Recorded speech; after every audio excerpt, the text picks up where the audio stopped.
the Dan Corder Show. South Africa is a movie and you're on the watch party. Now, in the last few months in particular, we've all had to become obsessed with South Africa's farming, culture, industry, what's happening and what's not, refugees over here, I don't know, murders over there, big farms doing this, big government doing that. It's a mess, people, to be honest.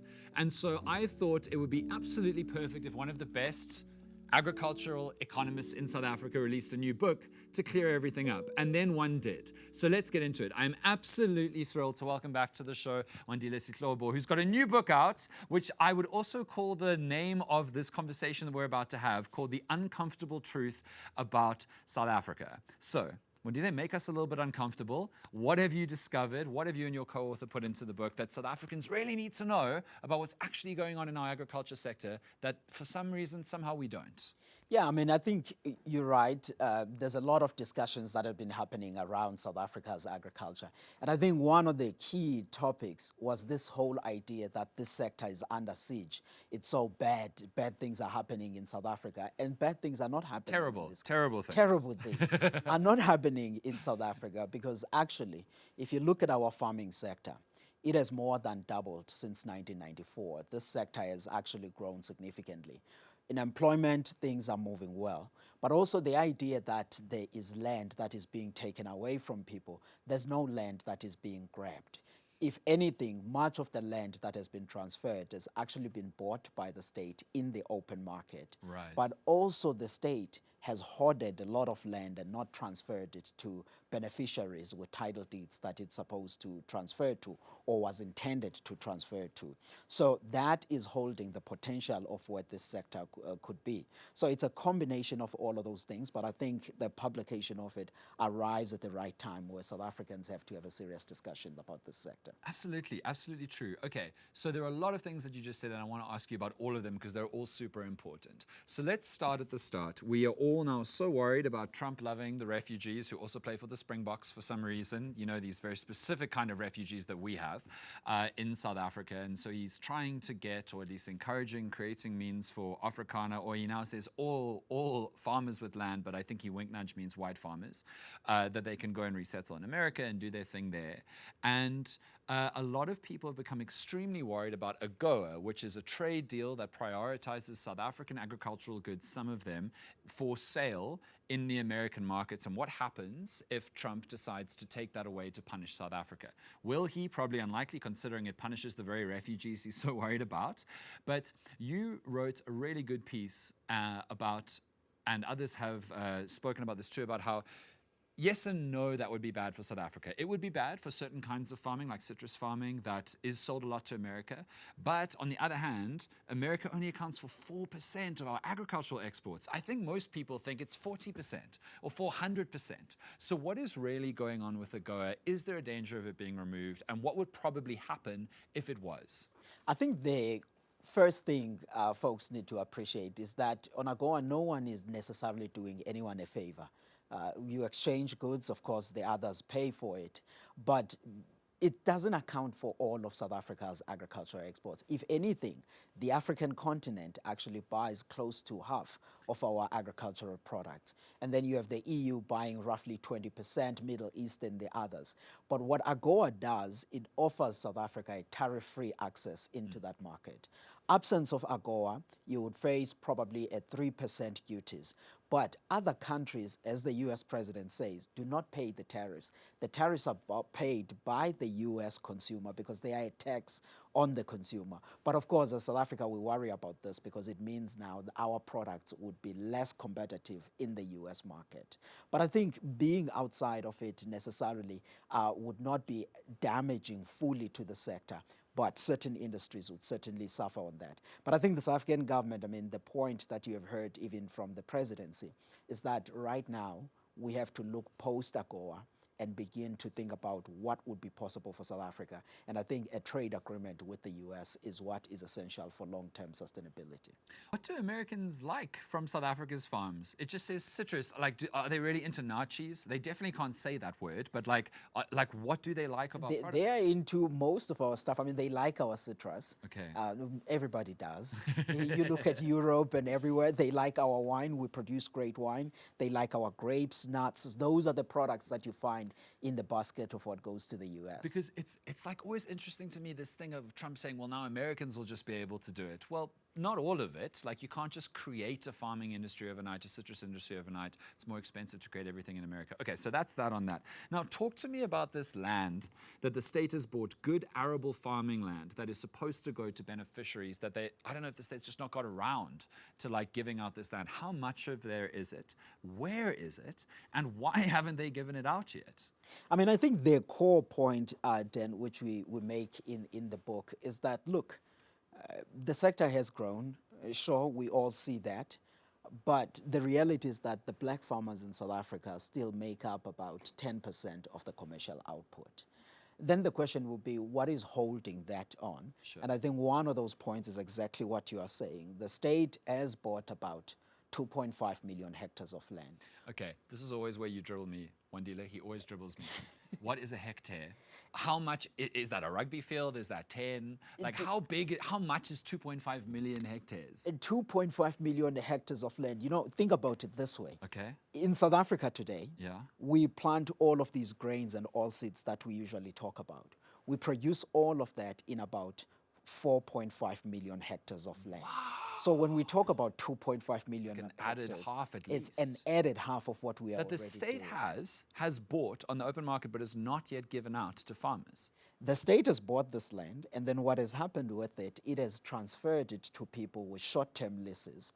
And when you pick up a newspaper, you read countless stories of the land reform farms that are failing. Yes. What basically happens simply in those farms is that they are highly financialized, and then you give it to someone, no land rights, no proper support. Of course, they are bound to fail and then be out of production. Yes. So what we have done, essentially, as South Africa, is to get land that was productive out of the market between 2006 up until to today. If we can bring that back in productively, I think this is where things could grow. But the other, Dan, and I know I'm cutting you here because it's an uncomfortable or a point that you people usually make. You people. No, I am you people. Go for it. Is the fact that all of the black farmers have got land from the government. Do you know that black South African farmers have actually bought 2 million hectares of land from their own pocket? Wild. Without actually being assisted. Okay. So you have a number of these programs that have actually been going, which are all positive for the sector, some like this one of the land purchases. So what do we need the government to do to help new leasees, I guess, of this government purchase land on the open market to be able to actually pull off farms, like to actually not fail? I mean, the first step, of course, is to ensure that this is transferred with title deeds to new beneficiaries, but select those beneficiaries appropriately, because we've gone through a period where a number of people that were benefiting were linked to politicians. And the second aspect, you have to ensure that there is some proper training, and I think various commodity associations can offer that. Financing is part and parcel of that. But then we can't have a long evening of government bashing here. Yes. There's also some private sector failures, which we dig into in the book. And I would encourage anyone, chapter 3, which deals with the farmer associations, because most of them, they were structured and for the benefit of the sector. But they end up now in this position where farmer associations fight against farmer association, against government, and then we are stuck in about a long period of conversations without actually implementing things and getting the sector growing. We're stuck in debates, and we feel like we are working while we are just in meetings. Okay, so if you had a wand or some kind of genie's lamp, like what are the 3 things, if you became the president today and had unfettered autocratic power as a dictator, what are the 3 things you would do first to try and arrest public and private sector dysfunction in the agriculture sector? I mean, I think the one thing I would do, of course, I would start with the land. Yeah. Make sure the transfer of that happens. That's the first aspect. The second thing that I think we need to have a serious conversation of is how all of this agricultural sector is dependent on functional municipalities. Sure. So addressing the local government thing, I think it's important. Tell me more about that. Are you talking about like must have good roads, must have reliable Good power, roads, must reliable have good power. security, that kind of thing that municipalities need to provide for farmers to be able to do their jobs? Absolutely. I mean, you read the story a few years ago where in Lichtenberg, one of the agribusinesses had to move towards the KZN side. Part and parcel was the municipality not doing its part. Wow. Then jobs leave, incomes so there is all of that that needs to be resolved. But I think importantly, it's also this story of opening up as many export markets as possible. Okay. Because today, we are exporting just around $13.7 billion worth of agricultural products. Sure. But if you talk to all of our fruit farmers in South Africa, they will tell you that in the next 5 years or so, we may see the volume of fruits to be harvested increasing by plus 30%. Not trees that haven't been planted, the trees that have already been planted. Oh, I see. And we have to have somewhere to sell that fruit to. Oh, wow. Okay, so this is foresight from years ago that is Yeah. about to literally come to fruition, I guess. Yes. I didn't realize that fruition comes from the word fruit until right now. That's really exciting. Okay, so why is the narrative about South African farming so down? I mean, look, If there is reason to be hopeful and optimistic, I know that you do a lot of writing about how climate change can cause sporadic droughts, sporadic flooding, but if there is good weather, very often the South African, I think you wrote something recently about this, how the South African export industry has had a really good year, or the good last few years. So where do you think the negativity around South African farming comes from? Is it all these people pretending that there's farm murders rife across the country and a white genocide? Like, what is it? it comes from you. You media. people. Look, it comes from a general public that is negative. Earlier in the day, the Agricultural Business Chamber of South Africa that I work for released the sentiment index results for the first quarter of this year.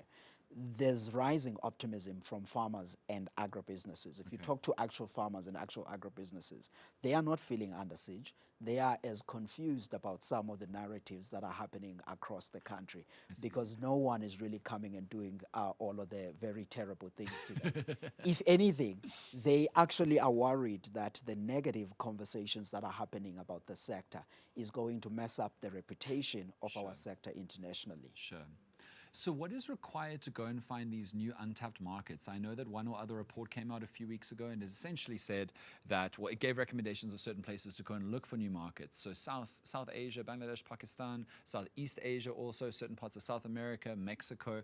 How does the sector figure out where they can go and actually pull off good exports, and how do you start that happening? Is it government level trade agreements? Is it hoping that individual business people, exporters go out and find importers in different countries? What's the process? I mean, the process is done by both the government as well as the private sector. Okay. For a long time, much of these markets that I'm talking about now that we send over $13 billion to were actually opened between the year 2000 and all the way to 2010. We opened a number of those markets then. What needs to happen is the government with the private sector scoping up what are the interesting markets. Sorry, are those markets still open or did they close? They still very much open. I was going to say, like, did we go World Cup or like those. agriculture exports? Like, what's the process? Okay. And in fact, we are doing reasonably well on those exports because I don't know if you know this, but we are the only African country in the top 40 global agricultural exporters. Oh, wow. Amazing. And I think what we need to do now is to retain what we have, I see. which is why even the engagement with the US, as much as it's difficult it is, we have to make sure that we retain that market, retain what we have in the EU, retain what we have in Africa, while at the same time, we are making sure that we are opening more in Europe, in Asia, Middle East, and the others. For sure. How do we go about scoping those markets? We look at countries with higher incomes. We look at countries with growing population, and of course, that are buying the products that we are. And we have already done a mapping of who are those countries. Interesting. That's so exciting. The uncomfortable truth about South Africa's agriculture is now in your bookstores. Wandile Sihlobo, thank you so much. And to your co-author, your co-author's name quickly? Johan Kirsten, Professor Johan Kirsten. My my final question for you is there any other uncomfortable truth that I have missed in this uncomfortable conversation? I mean, it's late in the evening, so I decided not to touch any of the uncomfortable truth. I want your guests to go, viewers to go and watch and buy the book and check it out. Absolutely right. Wandile Sihlobo, thank you so much as always.